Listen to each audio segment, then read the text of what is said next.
Hi, welcome to Pennsylvania Newsmakers, and as always, thanks for watching. Well, our popular financial literacy update is first up, and then the Pennsylvania budget. Tolling Route 80, is that back on the table? And federal transportation funding, why should you care about that? Stay with us for that and more, and we'll tell you after these words. This is Pennsylvania Newsmakers, a fast-paced, unrehearsed weekly discussion with and about the leaders who shape your world. And now, here's your host, Terry Madonna. Hi, welcome back to the program. Well, you know, we do this popular section called Financial Literacy Update, but today we're going to have a little twist on it. We're going to talk a little bit about associations, what are they, and why you should care about them.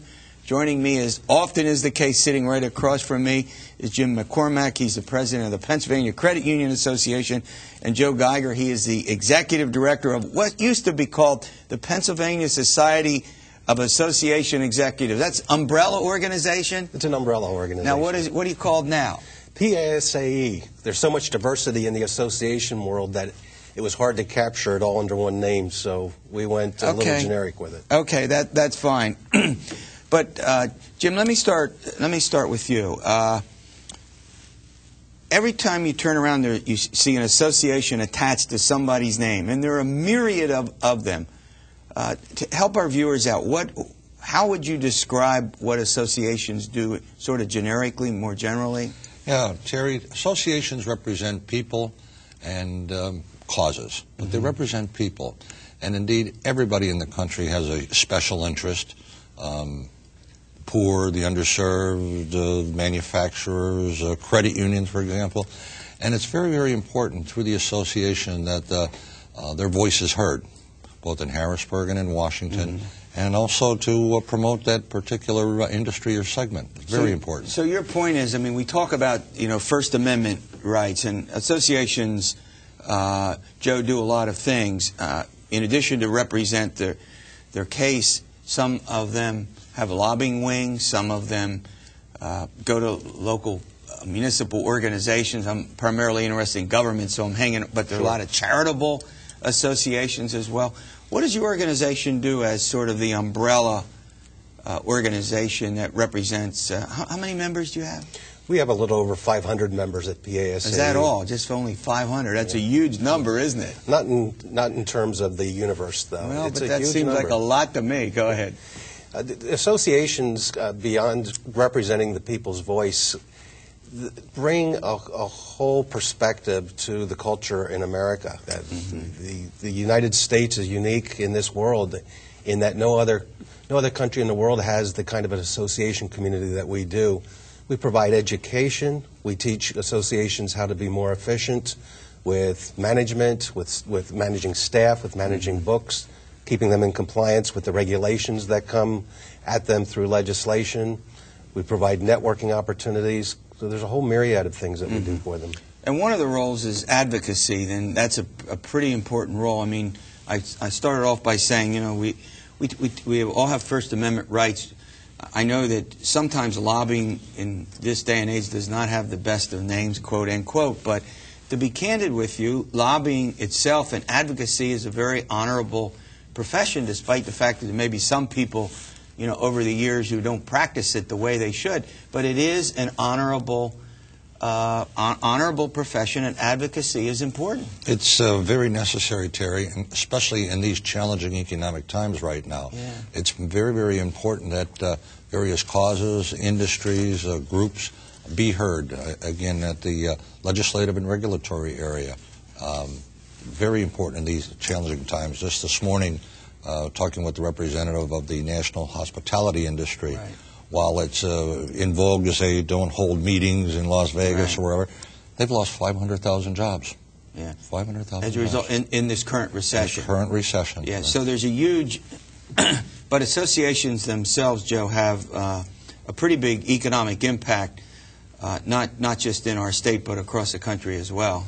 They really do. In Pennsylvania alone, we employ over 60,000 people. So when you look at the multipliers attached to payroll and buying homes and purchasing products in the state, it's pretty huge. Yeah, 60,000 people employed primarily in central Pennsylvania. Is there something about, and you rank 5th according to the statistics that you provided me, 5th in the nation in association employment. Is there something about sort of central Pennsylvania? Is it because the capital is here and a lot of the associations are trying to influence the legislature? Traditionally, because of the government relations role, many of the associations will domicile in capital cities. Yeah, and also there's a fairly high degree of satisfaction. I mean, I guess the question is there employment? I mean, given the environment we're now in this recessionary environment, it may not be huge employment opportunities. And I guess healthcare and education, I still read, are pretty good. But how about the association business? We're holding our own right now. The whole association business as a whole, again, it's more necessary than ever. And the industries are banking on them to make sure our message gets heard. Yeah. All right. Well, look, I want to thank you for coming in. Talking about associations, we have a guy coming on, Joe Markosek. He's a state representative. I'm sure he's on the receiving end of folks when they come in and they want to get something done. All right. The budget, here we are. We're in June. Can the state legislature get it done on time? $3.2 billion deficit at the latest estimate. What about tolling Route 80? It's a huge issue. It's very controversial. All of that following these words.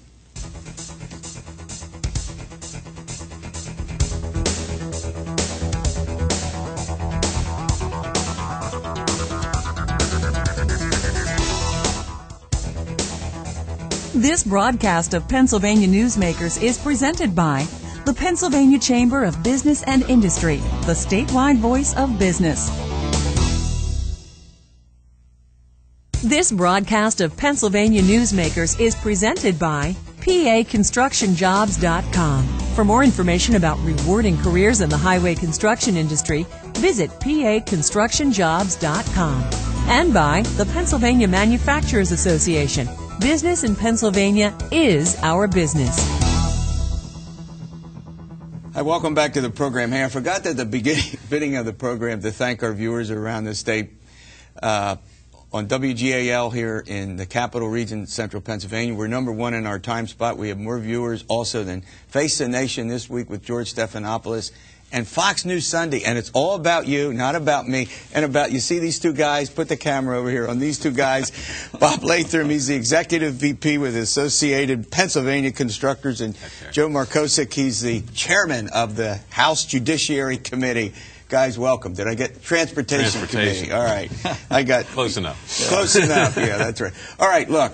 We've been doing this series for a while now. Every week we get somebody on to tell us about the budget. Joe, I'm going to start with you. $3.2 billion deficit. You have a vacation plan for July 1, right? No, that's right. No, the over and under this year is at least July 31st, I think. My. Yeah, it's $3 billion or so. You know, pick a number around that ballpark, and it's just going to be hard.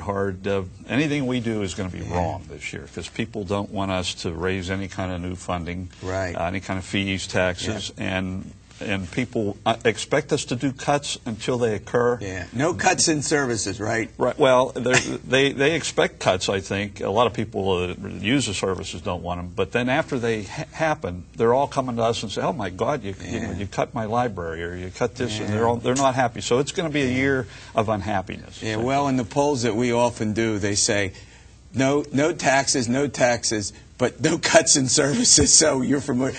What do you think's going on here?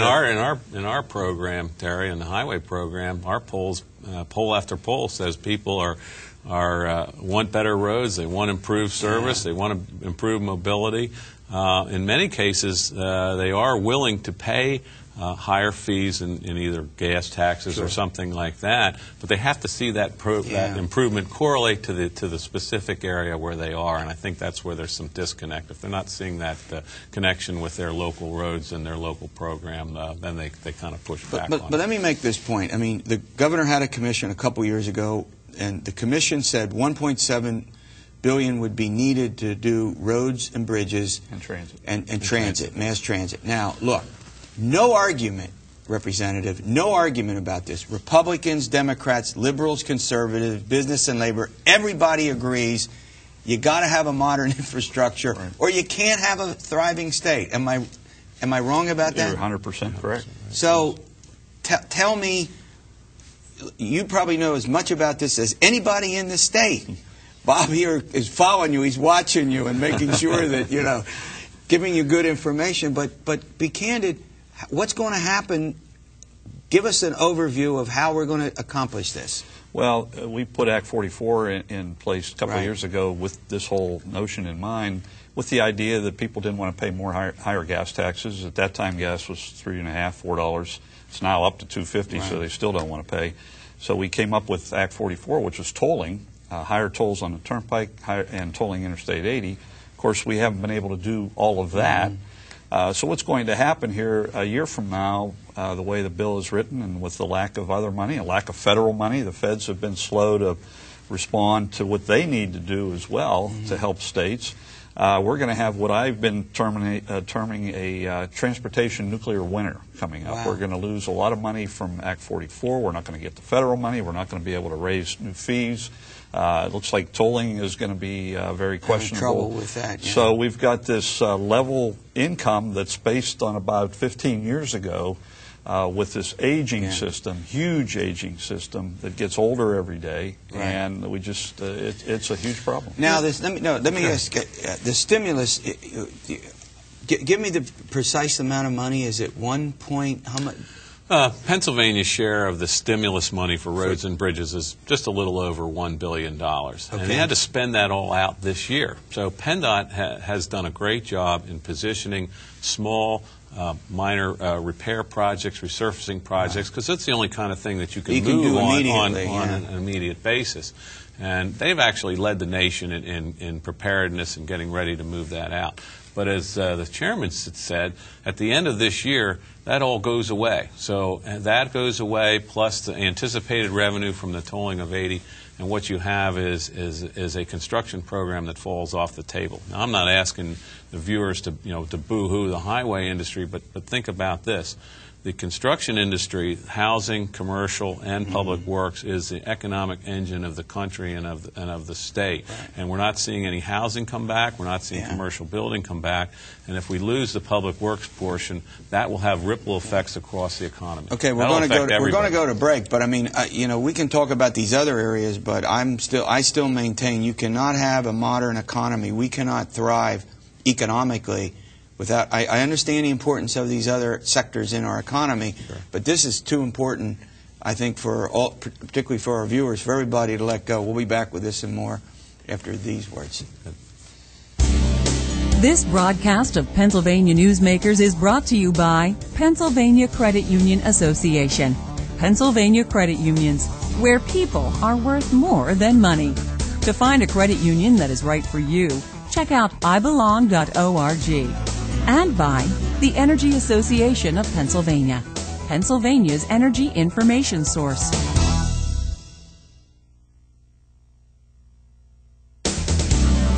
This broadcast of Pennsylvania Newsmakers is presented by the State System of Higher Education. 14 state-owned universities. The state system is the largest provider of higher education in Pennsylvania. And by the Hospital and Health System Association of Pennsylvania, working towards a healthy Pennsylvania. Hi, welcome back. I'm chatting with Bob Latham from the Associated Pennsylvania Constructors and Representative Joe Markosek. He's the chairman of the House Transportation Committee. I got it right this time. Representative, let's talk about this. There were a number of options a couple years ago put on the table. Governor Rendell wanted to lease the Turnpike. And the neighboring state, a certain governor, Corzine, wanted to sell his. That didn't work out so well. And we're certainly not, doesn't look like the leasing deal, given the current state of the economy, is working out. So you went to this tolling Route 80, and there were certain advantages and disadvantages. Now Pennsylvania officials are meeting again with the feds to try to work out approval of that. Are you optimistic? What's your sense about where tolling Route 80 might go? I'm cautiously optimistic. A lot depends on our administration and how seriously they want to push it, first of all, but also, what the feds will say. We have a new administration there. The last time we went down there with a tolling application, it was not rejected, but they said we're not approving it for now. You can read into that whatever you want, but we thought that a lot of that had to do with the other administration, some of the things that they believed in. And anyway, it's a change of scenery down there, new eyeballs, fresh eyeballs looking at these things. So I think there's a cautious optimism that the feds will say, if you send us that, I think we'll approve it. I think there's a lot of folks that are looking forward to the federal reauthorization of their own transportation bill that will allow all or many interstates to be tolled, because they're all including 95 in Pennsylvania. I mean, there's been this debate, you know, as you know, about when it came up the first time, people were saying, well, what about 81, or Route 81? What about 95? And there were 3 or 4 others in the mix of that. Our original proposal was toll them all. And the reason is we've talked about the gas tax and its viability as we have an energy policy that promotes a reduced consumption of petroleum products. That reduces your revenue that you're going to be raised over the next 10 to 20 years. We really think we have to move to a mileage-based system. I want to stop you here because I want you to make this point again in another way. At the national level, we're going to reduce our use of carbon-based fuels, translation, less gasoline consumption, and highways are funded by the amount of gasoline gallonage that is consumed. It's a cents per gallon tax is the way it's applied. So if you obviously less gallons purchased, less tax applied. So what we think is we're going to have to move to a mileage-based system, and tolling is essentially a mileage-based system. We have technology to do all kinds of things now with tolls. You can do congestion pricing, where you raise the tolls at certain hours. That will encourage people maybe to use mass transit in certain areas. And you can give a break to local people. That was one of the arguments up on the I-80 corridor. But you think about it, the interstate system was built with a gas tax of 5 cents in 1957, and the point is that system is going to not only is deteriorating a little bit, but it also needs upgrading because we have more and more vehicles on the road. Now I take it that you're pinning your hook that, and I think Bob is right. I think everybody agrees if we have less gasoline consumption, less, means fewer dollars to go into putting into roads, bridges, mass transit. Here's my question: has there been any discussion in the legislature about alternatively what to do should you not get the tolling 80 plan? I mean, and I presume it falls right in your lap, Mr. Chairman. Well, I hate to say that, but it falls right in your lap. We've looked at a sort of, Bob touched on it, a kind of a fee-based. I mean, we have licensing fees and registration fees that are relatively low in Pennsylvania compared to other states. We could raise some of those. Tolling is a fee-based. Right. We've had a hearing on what we call VMT, vehicle miles traveled. Right. Where you measure the amount of mileage that you travel in a state rather than how much fuel you buy. So you could have a hybrid car, doesn't even use gasoline or doesn't use very much, but you'd still pay based on the use of that road. And they're still using the highways and still using the bridges in this state. All right, one more segment left. Stay with us. We'll see you in a moment. This broadcast of Pennsylvania Newsmakers is presented by Highmark Blue Shield, changing the way health plans work for business with a variety of plan options for employers and more choices for employees. Information is available at highmark.com. Have a greater hand in your company's health. And by the Pennsylvania Healthcare Association, the future of long-term care.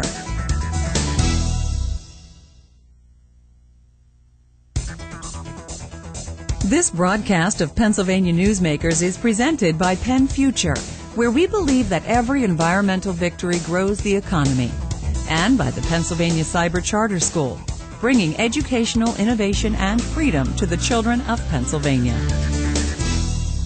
Hi, welcome back to the program. Well, we're talking about something that all of us should care about, how we get around, trucks, cars, modern economy. This is all important. Joe Markosek, let me ask you this question. This year, odd year, no elections in the state, no state legislative elections, a lot of important local elections. Next year, all you guys in the men and women in the House up for re-election, half in the Senate. You're going to vote to do a gasoline tax or what Bob is talking about, switch the way next year? The bite of the apple to do significant funding for transportation or anything else is this spring, is before we go home after we do the budget in June, July, whatever date it happens to be. Once we get into the fall, you have the gubernatorial race will start heating up. Gubernatorial candidates traditionally don't like to talk about raising funds in new ways. They like to talk about how they're going to build bridges and roads and infrastructure. But the funding part gets a little silent.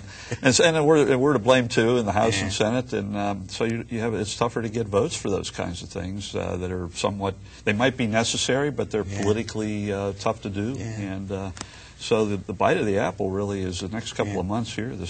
And then, Bob, I guess the other thing is that, you know, Governor Rendell has been around, and unlike many other governors who've kind of gone off and done some other things or had health problems, this governor is around. I mean, he could be very much a force next year, even though he's, you know, in that lame duck period. And he's been pretty... He's been solid on this, or what's your sense about that? The governor's been a great proponent of funding infrastructure. For some reason or another, we just haven't been able to come to an agreement on how we get there. We got all bogged down in this lease the Turnpike business. We did Act 44. Unfortunately, politics has been it's been piecemeal on this as a result. What we are hoping for is at some point we sit down and we do and somebody promote a comprehensive program, a long-term program that funds all the modes, highways, transit, freight rail. Take a big comprehensive look at this and do an omnibus bill rather than, you know, sort of a piecemeal approach. And hopefully, we're hoping that the people running for governor next year understand the importance of this and at least put it on their platform and their radar screen, because it is crucial to the economy. All right, before you go, we have about 45 seconds. Are you going to be under pressure to vote for an income tax hike? You think that's going to be on the table? I don't know about which particular fundraiser we'll have to be faced with. You think it'll be a big one? I think there'll be pressure to have some funding mechanisms put in place that we don't have there now. I mean, in general, just to balance the budget, a big one, either sales. And huge cuts along with it. Hey, great update. Thanks for coming on the program. All right, we'll see you next week for another edition of Pennsylvania Newsmakers. And as always, stay well.